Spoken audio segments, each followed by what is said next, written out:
tellement sérieux avec eux-mêmes qu'ils sont prêts à laisser l'histoire.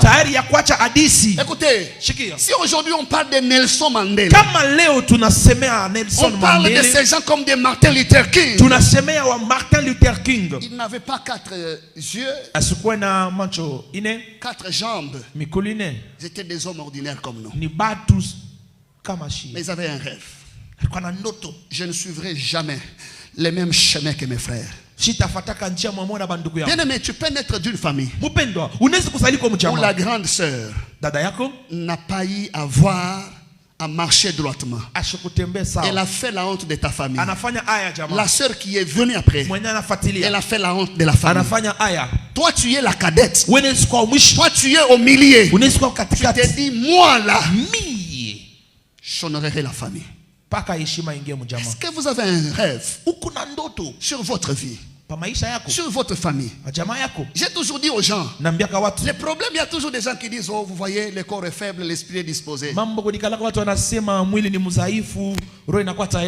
que vous savez que Jésus a vécu dans ce corps? Est-ce que vous savez que Jésus était 100% homme?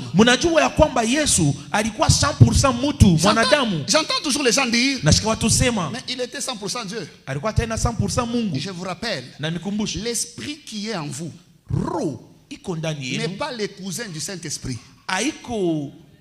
L'esprit qui est en vous n'est pas le petit frère au Saint-Esprit. L'esprit qui est en vous, c'est l'esprit qui est en Jésus. L'esprit qui est en vous, c'est l'esprit qui a aidé Jésus à ne pas faire les bêtises. L'esprit qui est en vous, c'est l'esprit qui est en Jésus qui l'a permis de quitter cette terre sans commettre un péché. Le même esprit, le même corps. Mais il y a seulement le problème. L'un a pris la décision d'accomplir son rêve. L'autre n'avait pas de songe, n'avait pas de rêve. La différence entre le premier Adam et le dernier Adam, c'est que le premier Adam, lui est venu, il vivait comme ça. Mais le dernier Adam avait un rêve, avait un objectif à atteindre. C'est comme ça jusqu'à la croix. La Bible dit, il s'est livré jusqu'à la mort, et même jusqu'à la mort de la croix. C'est une insistance qui montre que quelqu'un connaissait ce qu'il faisait. Est-ce que vous connaissez pourquoi Dieu vous a placé dans cette famille? Vous savez ça? J'ai toujours dit à Dieu, tu as permis que je naisse dans cette famille, pour que je ne laisse pas cette famille comme ça. Tu pouvais me faire naître même dans une famille renommée, je viens, je jouis du nom. Mais quand je nais dans une famille où le nom n'est pas connu même au niveau de la ville, je me dis chaque jour, avant que je ne rentre là au ciel, avant que je ne rentre, tous ceux qui m'ont connu et ceux qui me connaîtront diront merci à Dieu d'avoir envoyé Gabriel sur la terre. J'ai ces rêves-là. Je me battrai. Il y a des choses que je ne ferai pas. Vous savez, quand quelqu'un a un rêve, il se donne la discipline lui-même. Les rêves, le temps me manquera de vous parler de la vision.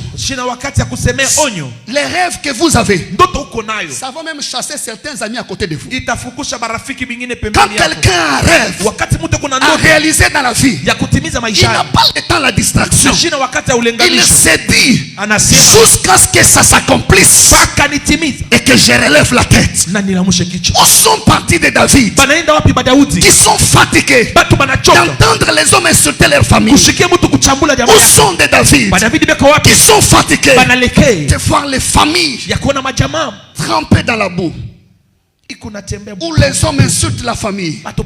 Cette famille-là, c'est une famille de putes. Cette famille-là, c'est une famille de désordonnés. Cette famille-là, c'est une famille des hommes impolis, des hommes irresponsables.